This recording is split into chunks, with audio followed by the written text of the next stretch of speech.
As an adventurist, Fran Capo walks her talk and challenges herself at every turn. She lives her fear-nothing philosophy and brings her energy and enthusiasm into the corporate setting to motivate, educate, captivate. Philosophy with him, like I remember one time my son had a book report due, and in the book report, the teacher wrote, right? She wrote, "What was the author thinking when he wrote this?" I said, how the hell are we going to know what the author was thinking? So I said, Spencer, we're going to call up the author. Fran Capo speaks from the heart, relating personal anecdotes and practical advice that demonstrates her philosophy. So I look on the back of the book, right? And it says, I don't remember the author's name at this point, but it said so-and-so was a graduate, and it had what college that he taught at, right? So I call the college.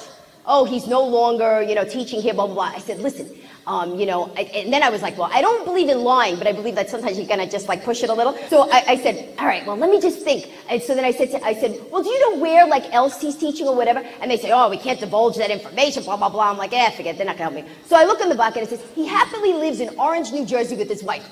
Orange, New Jersey. Okay, so I call up the Yellow Pages.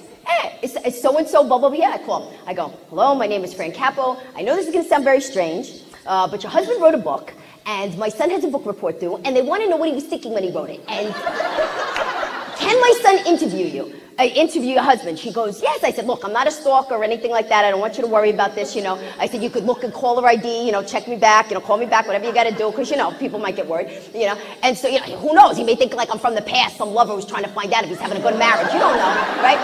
So I'm like, all right, fine. So I call up and I say to Spencer, okay, now we got to get these questions done and everything. So he gets all the questions. I said, do it very professional. Say, I said, we'll put a tape on and you'll do it, like, hello, this is Spencer Patterson reporting for MS 172 when I'm interviewing. I said, do it like that, And I said, and don't tell the teacher, because then the teacher's going to have her own, now we'll call everybody, I don't want the whole class calling the guy. So anyway, so he does, he does the interview, and embarrassingly enough, we forgot to turn the tape on, right? So I'm like, all right, we went this far. We got to call him back again. So I call him back and I go, I'm sorry. I just want to tell you that was a very good first rehearsal. And my philosophy is live every day as if it's your last, and one day you'll be right. I'm not saying bad stuff happens. Look, I've been held up at gunpoint twice. I've had my house burned down. I took care of my dad on hospice when he was dying of cancer.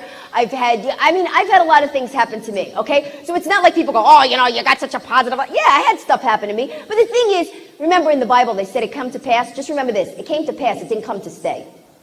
When my dad was dying of cancer, I had him at home, and I was taking care of him on hospice. But my dad always had a good sense of humor. Like, what he would do is when he was having the chemo, he made me buy a chia pet to see whose hair would grow back faster, right? Of course, he was always over there cutting the chia pet's hair so that, Enjoy what you're doing and don't let anyone stop you. Every single one of you has something inside, a special gift. Discover what it is and let it shine. Thank you. Thank you very much.